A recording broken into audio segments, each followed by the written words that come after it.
older sister and prep alum, Molly Joseph, couldn't join her here today physically, but she's definitely here in spirit. Would you all join me in extending a kind welcome to everybody?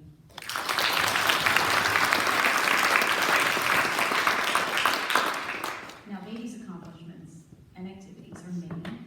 They're varied, they're impressive, but my most enduring memory of her is making TikToks in Spanish class together. She was somehow able to persuade me to join her classmates in the dance of the week, and we rehearsed and crafted our own personal moment in time. She still has it. I'm in no way a gifted dancer, but Beatty's enthusiasm and passion for doing the latest dance moves was inspiring, and I thank her for including me. Since Beatty joined the Augusta Prep community in the 6th grade, she has made her mark as a student athlete.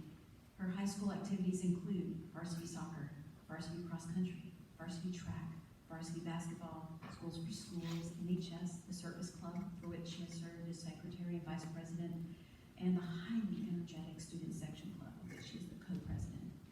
Beatty has also dedicated many years to club soccer for the Augusta Arsenal. Now, it may sound like Beatty is all work and no play, but she has found an outlet in Camp Tonawanda for the past 11 years. The last 2 years, she has served as a camp counselor. And when she needs to decompress, Beatty watches Criminal Minds and plays with her 3 yellow labs, Lou, May, and Finn, the quarantine puppy.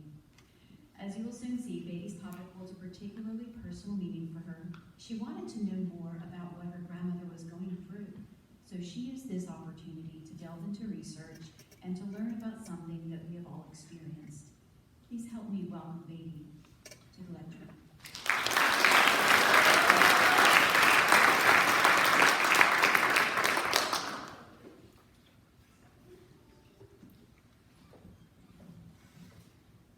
I would like to thank Ms. Crawford for that introduction and for being a great advisor throughout high school. I would also like to thank my friends and family for all of their love and support that has gotten me here today. Why do we feel pain? Doesn't feel good and often makes us cry. Well, pain is actually good for our bodies and lets us know that something is wrong and requires attention. There are 2 types of pain, acute and chronic. Acute pain is sudden and can be very intense, but it is short-lived without lasting effects, such as getting a sunburn or breaking a bone.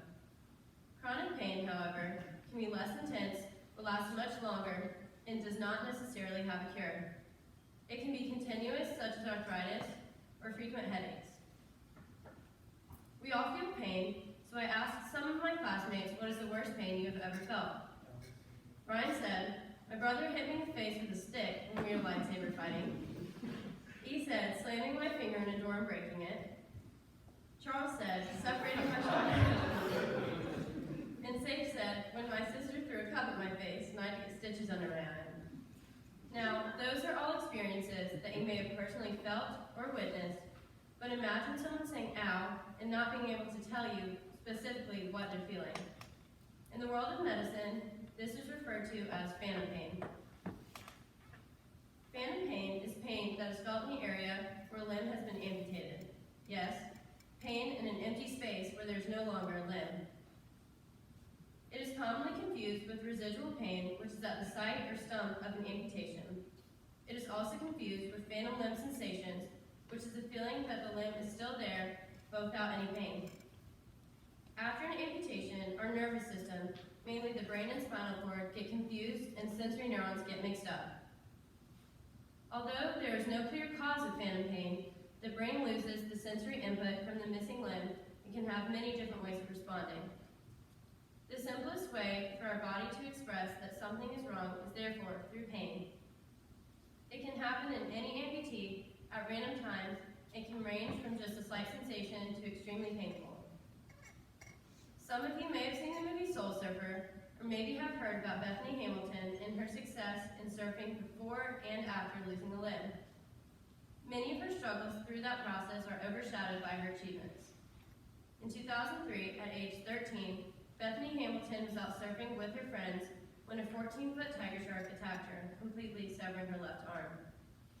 In order to save her life, doctors had to amputate Bethany's arm all the way up to her shoulder.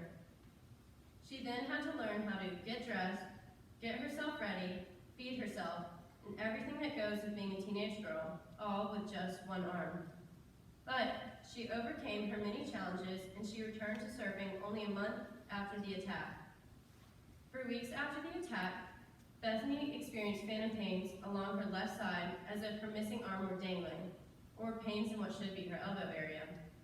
This powerful journey of her re-entering the surfing life and becoming a world champion after a debilitating trauma was inspiring to many who also dealt with limb loss and phantom pain.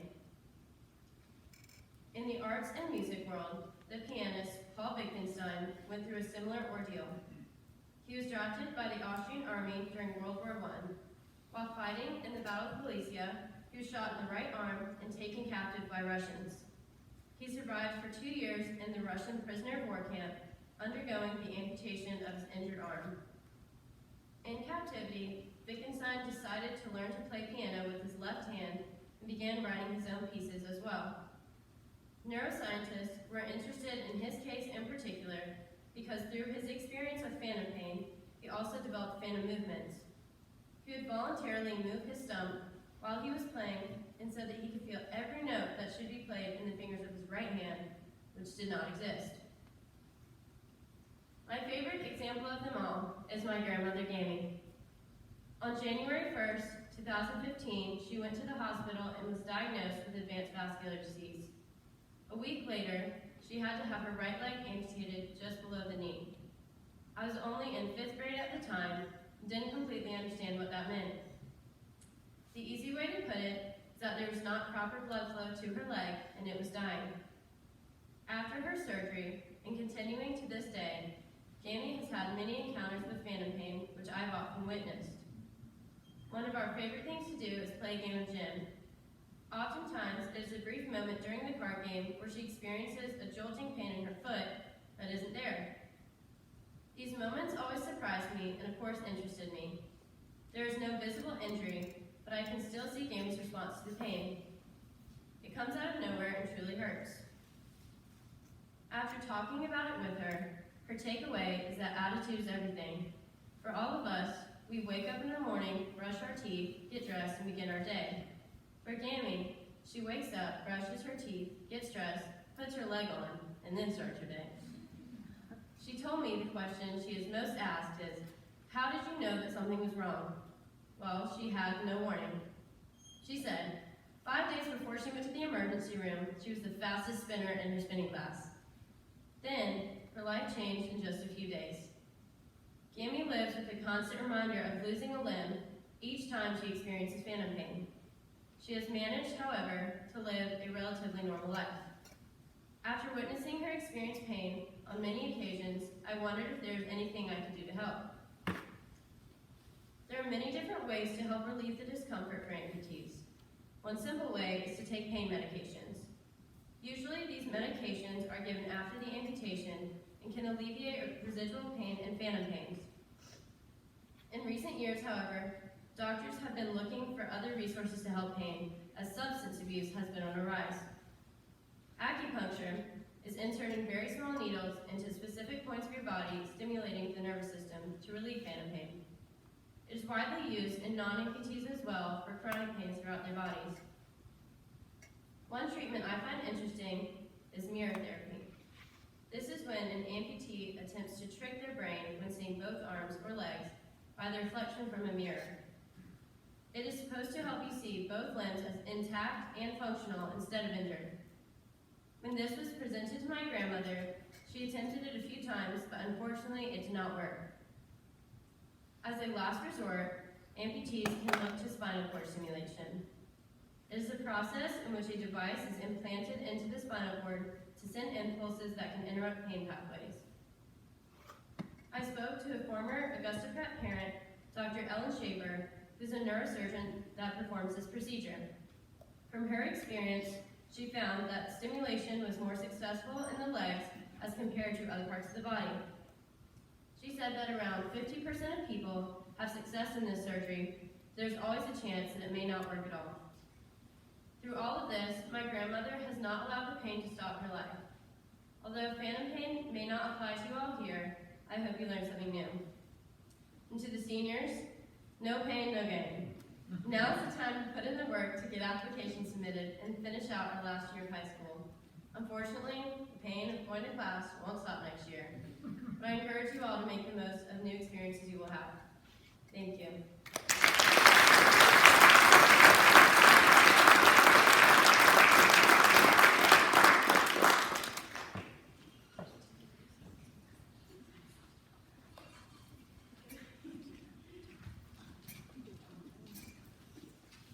No pain, no gain. Thank you for sharing what you learned, Beatty. Pain can be managed in many ways, but phantom pain poses a particular problem in treatment. We are lucky to have valuable resources here in our medical community. Thank you all for sharing the Beatty Senior Speech